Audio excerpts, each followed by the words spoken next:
So ల్యాండ్ని మొత్తం మాన్యువల్గా మెజర్మెంట్ చేస్తున్నాం. చూడండి, ఈ మీరు తారు చూసారా, ఇదిగోండి. దాదాపుగా ఈ 3 ఎకరాల ఏదైతే ఫామ్ హౌస్ లాగా కట్టాలి అని డిసైడ్ చేసినప్పుడు ఇదండి.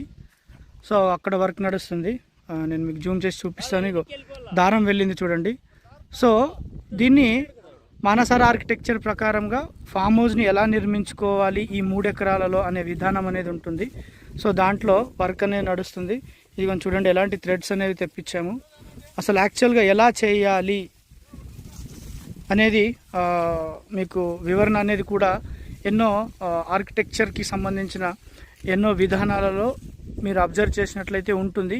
కానీ కట్టించిన అనుభవం ఎవరికి ఉంటుంది అనేది ప్రజలు అనేది చూస్తారు.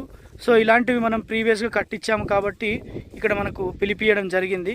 సో అక్కడ కూడా చూడండి, అక్కడ కూర్చున్నారు చూడండి, అక్కడ కూడా ఏదైతే మెజర్మెంట్ జరిగింది.